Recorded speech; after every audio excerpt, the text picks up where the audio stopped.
Alright, ঘড়িতে সময় এখন 2:03। আর আমি এখন সীমান্ত সড়ক হয়ে একটু ভিতরে চলে আসছি, লেঙ্গুড়া বাজার হয়ে আরও ভিতরে। এখানে 7 শহীদের মাজার রয়েছে। ডিটেলস বলার আগে আমি আগে বলে দিই যে আই ডোন্ট নো যে এটার কি বলে এটাকে, এটার ব্যাক স্টোরি কি বা এটা স্পেশাল কেন, এটা আমি জানি না। বাচ্চাটা কিনে বললো আমাকে, আমি খেয়াল করিনি। জাস্ট জানি যে এখানে একটা 7 শহীদের মাজার রয়েছে, ইন্ডিয়া বাংলাদেশ বর্ডারের খুবই কাছাকাছি। সো ভাবলাম যেহেতু হাতে এখনো সময় আছে, একটু চক্করটা মেরে আসি। আর এটা কি ফুল, এখানে দেখতে তো খুবই সুন্দর লাগতেছে। আর এগুলো কি রাবার গাছ? প্রবাবলি রাবার গাছ। সীমান্ত সড়কটা ভালোই সুন্দর, আর এই সীমান্ত এরিয়াটাও খুবই সুন্দর। আর আমার ডান দিকে একটা নদী বয়ে যাচ্ছে। নদীটার নাম হচ্ছে গণেশ্বরী নদী। এটার শুরু কোথায় শেষ কোথায় I don't know, just Google ম্যাপে দেখলাম এটার নাম হচ্ছে গণেশ্বরী নদী। শীতকাল হওয়াতে নদীতে তেমন পানি নেই।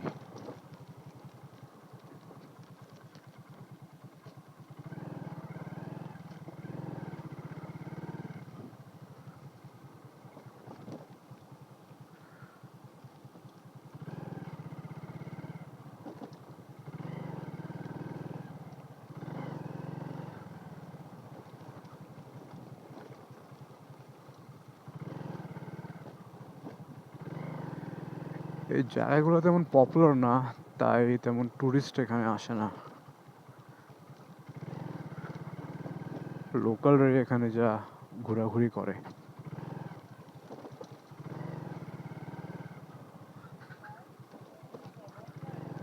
এখানে একটা ছোট্ট চায়ের দোকান। ক্ষুধা লাগছে। এখান থেকে বের হইয়া দেখছি পিছনে একটা বাজার ছিল, ওই বাজারে কিছু নাস্তা করব। বাট তার আগে একটু 7 শহীদের মাজারটাকে দেখে আসা যাক। এগুলো কিসের ঘর? সরকারি?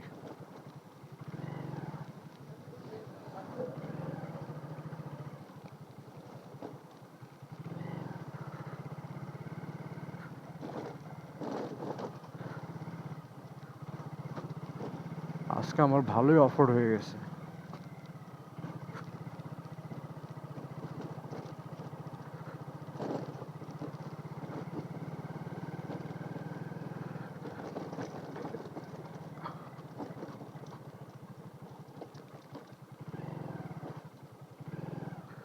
ওয়াও, একটু থামি। জায়গাটা তো বেশ সুন্দর লাগতেছে। আই ডোন্ট নো ক্যামেরা কেমন আসতেছে, বাট আমি দেখতে পাচ্ছি জায়গাটা খুবই সুন্দর লাগতেছে।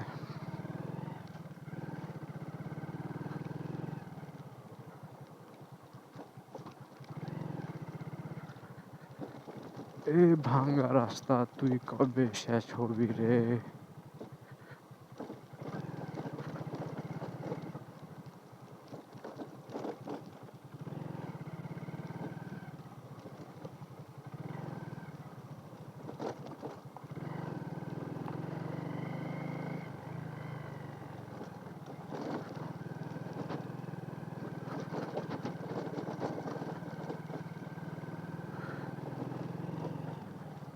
এখানে দরকার ছিল এক্সপালস। এক্সপালস তো বাংলাদেশে চলে আসছে, বাট আনভিল হয়েছে শুধু, এখনো রিলিজ হয়নি।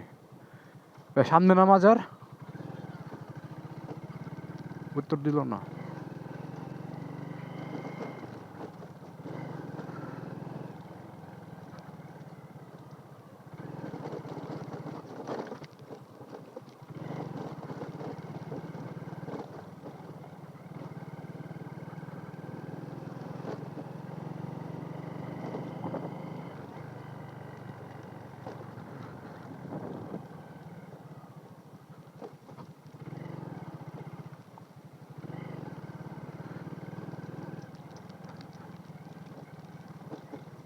মনে হচ্ছে ভালোই টুরিস্ট আছে এখানে এখন।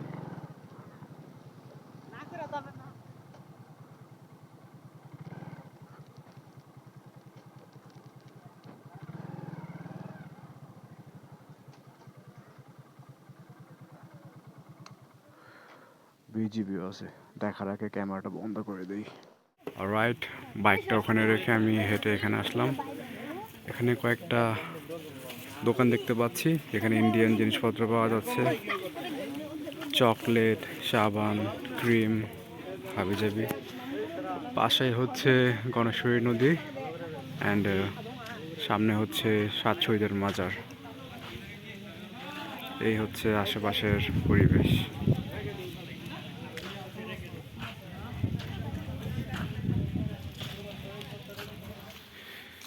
এই হচ্ছে সাত শহীদের মাজার অ্যান্ড এটার হিস্ট্রিটা এরকম যে 1971 সালে 26শে জুলাই পাকিস্তানি হানাদাররা 7 মুক্তিযোদ্ধাকে মেরে ফেলেছিল অ্যান্ড তাদেরকে এখানে সমাহিত করা হয়। এই হচ্ছে এটার হিস্ট্রি। That's it. এটা আমি গুগল থেকে পাইছি, কতটা অ্যাকুরেট আই ডোন্ট নো। যদি কেউ জেনে থাকেন অবশ্যই কমেন্ট করবেন। অ্যান্ড এই হচ্ছে সাত শহীদের মাজার অ্যান্ড সেটা হচ্ছে বাংলাদেশের সীমানা শেষ, সীমান্ত অতিক্রম করবেন না। এটা হচ্ছে আমাদের বর্ডার। এই হচ্ছে বাংলাদেশ আর নদীর ওই পারে হচ্ছে ইন্ডিয়া। ওই যে লোকজন হেঁটে যাচ্ছে ওখানে সাইকেল দিয়ে, ওই যে সেখানে কাঁটাতার, ঘরবাড়িও দেখা যাচ্ছে কিছু। খুবই ইন্টারেস্টিং। নদীর এপারের ওপার দুই দেশ, ওপারে ইন্ডিয়া আর এখানে হচ্ছে বাংলাদেশ। অলরাইট, ঘড়িতে এখন সময় বিকাল 5টা।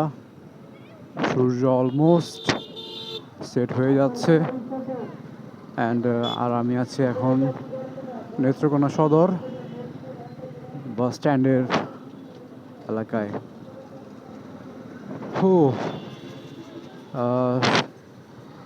সাত শহীদের মাজার সেখানে ঘোরার পর সেখান থেকে বের হয়ে লিঙ্গুরা বাজারে এসে একটু নাস্তা পানি করলাম অ্যান্ড নাস্তা পানি করে সেখান থেকে বের হলাম। সেখান থেকে বের হওয়ার রাস্তাটা ছিল একদমই ভিন্ন। যেখান থেকে আসছি সে রাস্তা দিয়ে বের না হয়ে গুগল ম্যাপ আমাকে অন্য রাস্তা দিয়ে বের করাইছে অ্যান্ড দ্য রোড ওয়াজ একেবারে ফালতু।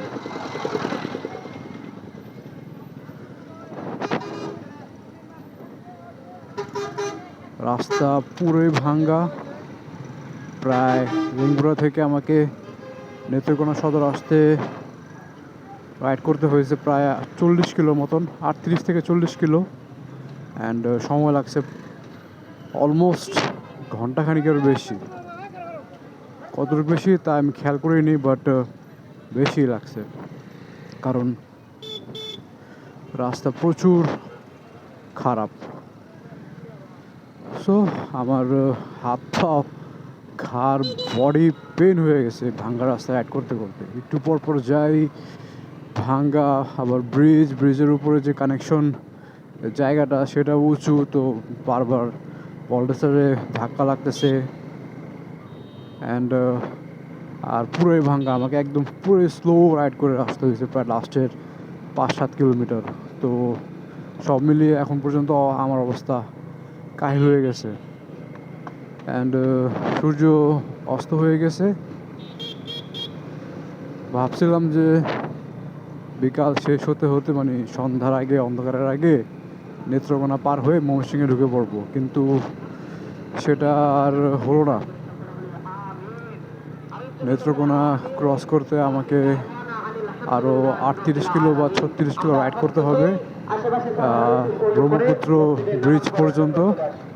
সেটাকে শম্ভুগঞ্জ ব্রিজও বলা হয়। তো সেটাই, সেখানে পৌঁছাতে আমার সময় লাগবে আনুমানিক ঘন্টার মতন ম্যাপ বলতেছে। আমার লাগবে কতক্ষণ আই ডোন্ট নো, কারণ এখনকার রোড কন্ডিশন কীরকম আমি বলতে পারতেছি না। যাই হোক, আস্তে ধীরে রাইড করব, সুস্থভাবে পৌঁছানোর ট্রাই করব। আমার ফোনের চার্জ অলমোস্ট শেষ। বাসা থেকে বের হয়েছিলাম সকাল 6:15-তে, আর এখন অলমোস্ট 5:15, তো 11 ঘন্টা হয়ে গেছে অলরেডি। আর এই 11 ঘন্টায় আমার রাইড করা হয়েছে কত, 262 কিলো। আর আমার বাসা এখান থেকে আনুমানিক আরও 160 কিলো দূরে। তো লম্বা রাইড হয়েছে আজকে, এখনো শেষ হয়নি। 4/1 শেষ হয়েছে, মানে যাওয়ারটা বলতেছি, 4/1 শেষ, আরও 3 ভাগ বাকি। দেখি এই ডে লং রাইডে আমাকে আর কি কি ফেস করতে হয় আজকের মতন। বাইকে তেলের দাগ 2টায় চলে আসছে, তার মানে মাইলেজ ভালো পাইনি। কেন পাইনি?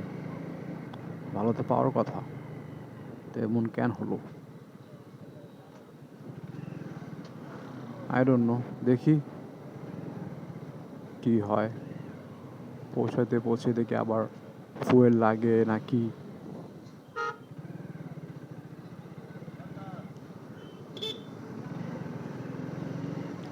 ফুয়েলে হয়ে যায়।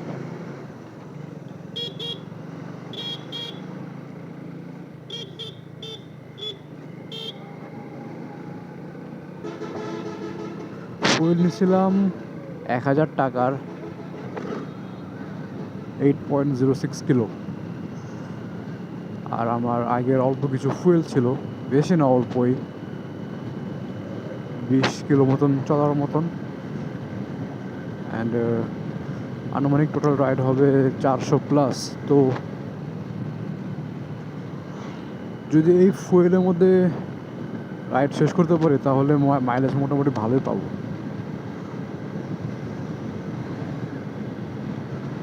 ও, ঠান্ডা লাগা শুরু হয়ে গেছে আবার।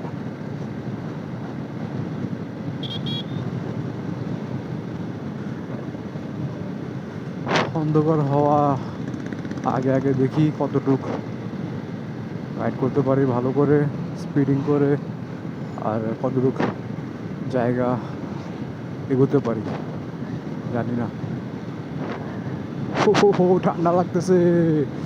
দুপুর টাইমে ভালো গরম লাগতেছিল ওই পাঁচগাঁও ওখানে, বাট এখন আবার সকালের মতন ঠান্ডা লাগা শুরু হয়ে গেছে। হালকা হালকা কুয়াশাও পড়ছে, আর আমার বাম আকাশটা এখনো একটু একটু লাল লাল। সো